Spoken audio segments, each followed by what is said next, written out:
So, hi, I'm Gillian, compulsive eater. I weigh and measure 3 meals a day from the GreySheet. I write those meals down. I commit them to my sponsor. Abstinence is definitely the most important thing in my life today. And my abstinence date is 4th of May 2018. And I feel quite nervous. It's a while since I've done a qualification. And I don't know why I'm nervous, because this is what I would regard to be my home meeting. I'm here most weeks, and you all feel like friends, even though for the most part, actually looking around, I haven't actually met, apart from one of you. I don't think I've met you in the flesh, but I feel like I know you, and you're familiar faces, so you do feel like friends. But yeah, so I have an app in my phone, and it tells me how many days I have abstinence, and I have a nice round number today, which corresponds with my qualification. Today I have 1,800 days back to back GreySheet abstinence.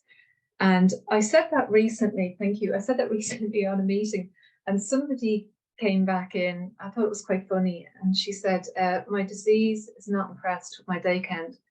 And I thought that was quite good, because yeah, my disease is not impressed with my day count. It doesn't matter a damn whether it's like 5 hours abstinence or 50 years absence.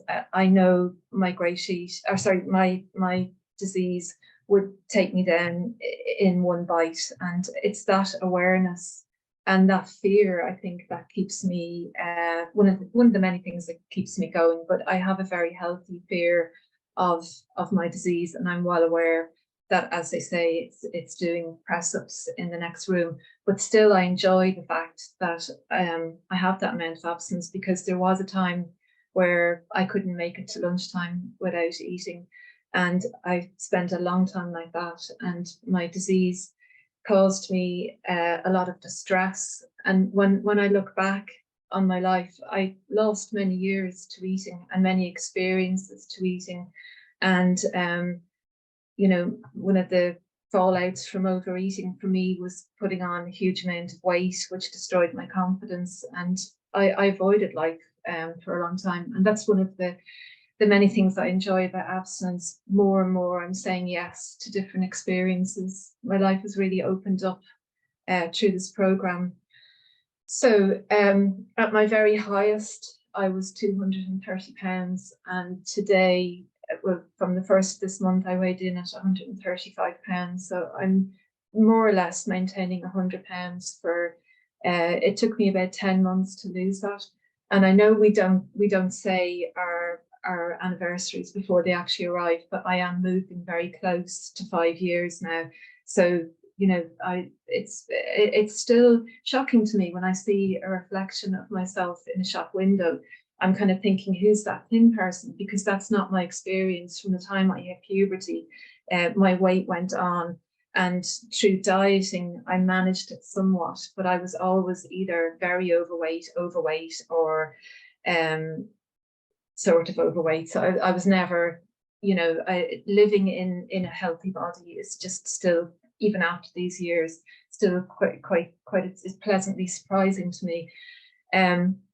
So I would say that for me, this program is threefold. The first thing is abstinence from food that cause a craving. That's a big thing. The second thing is the spiritual aspect of this program, which is extremely important to me and keeps growing. And the third thing, equally important, is the community that I found. And I literally could not do this one day on my own. I need all of you, and I need the support and the friendships that I found in GreySheet. And listening to your stories and experiences give me yeah, the wherewithal to keep going, you know. And I can do it in this community. Sometimes my disease, you know, if people piss me off, to sorry for being crude, but you know, I can kind of, my disease will start telling me, you don't need to go to meetings, you don't need to make these phone calls, you can do this on your own, you can do GreySheet on your own. But I know in my heart and soul that I can't. I do need this community, which is why I'm here and intend to be for the rest of my life. So So my history is that I believe I came into the world as a compulsive eater. I was a big baby. I was 9 pounds. And from a very early age, my appetite was commented on negatively. And I learned at a very early age that my appetite was something to be ashamed of, that it should be hidden. And I noticed that other children had very little interest in food, really. They ate and then they moved on, whereas my interest in food seemed was much more obsessive, even as a small child.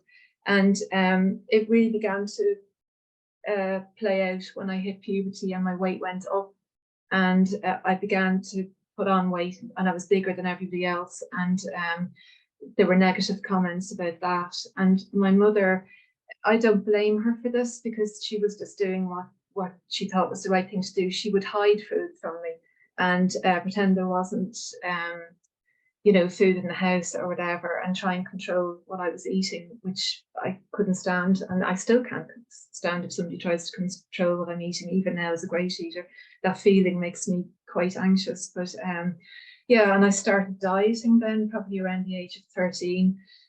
And I dieted right up until I came into GreySheet when I was 48, I think, when I came in. And sometimes I dieted successfully, but ultimately I always put on, once I went back to my old way of eating, the weight went back on and more. I always ended up bigger than I was when I started. And I think when I look back with clarity as an abstinent person, I can see that every time I made one of those drastic attempts to lose weight, because I did some crazy things, it seemed to push me further into my disease. I sort of came back from the diet, but part of me was kind of gone with it, And I found that as I hit my mid-30s, whatever little willpower I had, that was gone. I no longer had the willpower to stick to diets anymore. I just couldn't do it.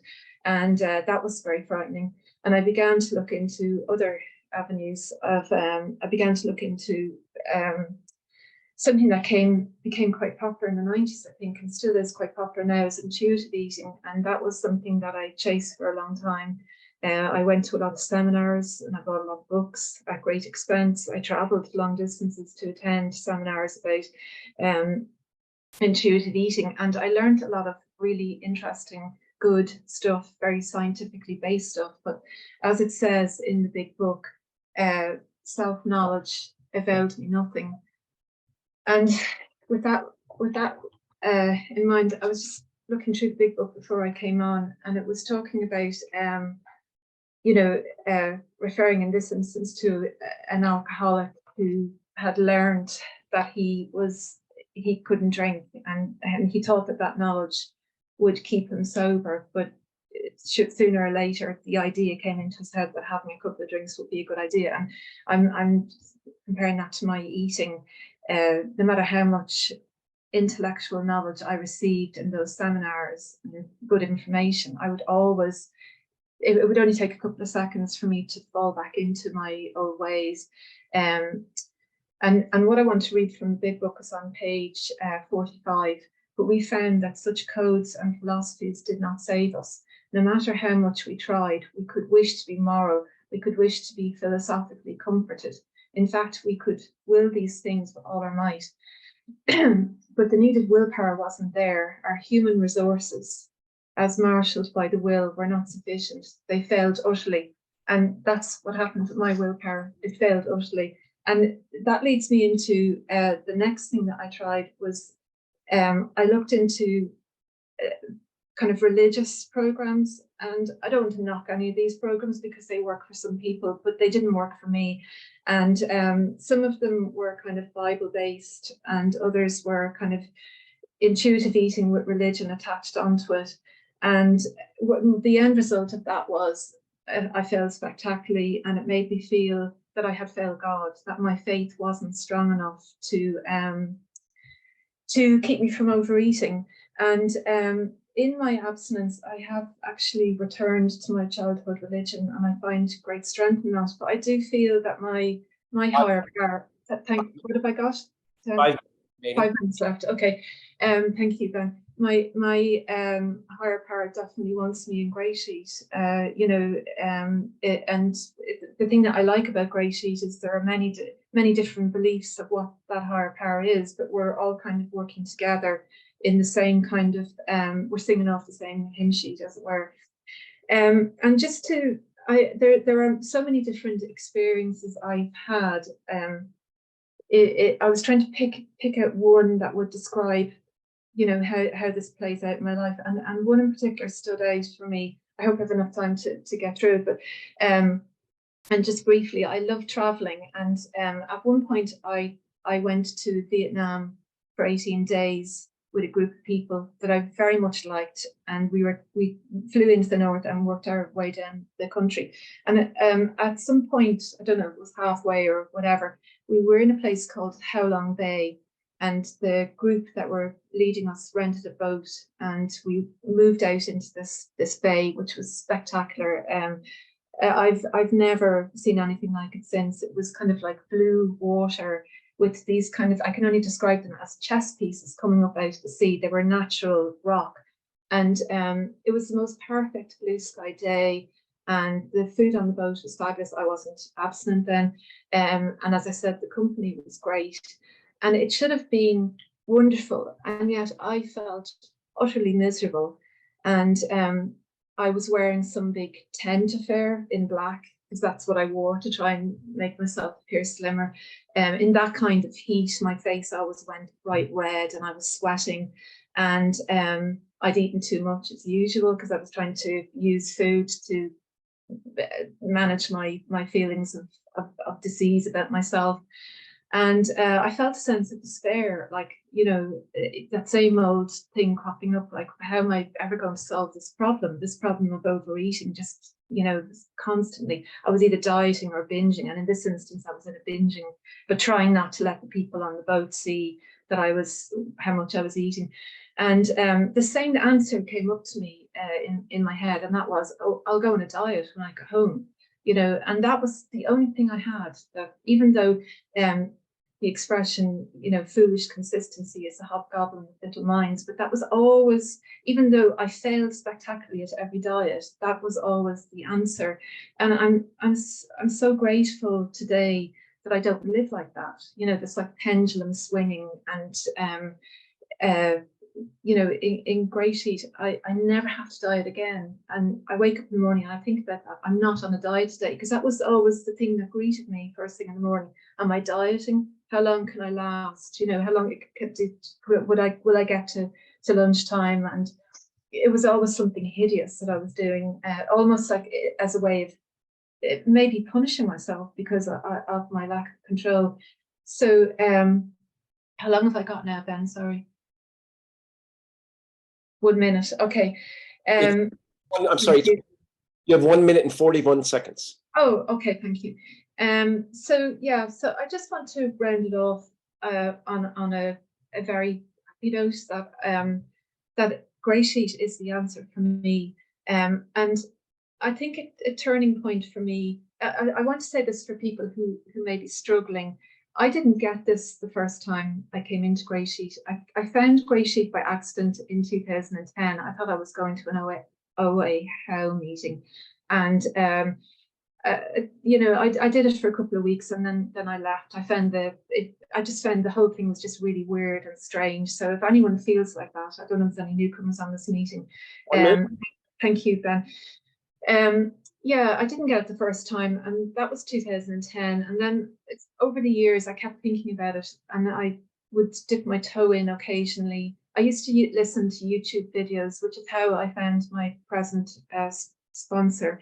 And that has certainly been a wonderful experience. She sponsored me through almost 5 years. But just to say to anybody who might be struggling, not everybody gets this the first time around. It may take several attempts, but do stick with it. So I'll leave it there. Thank you so much.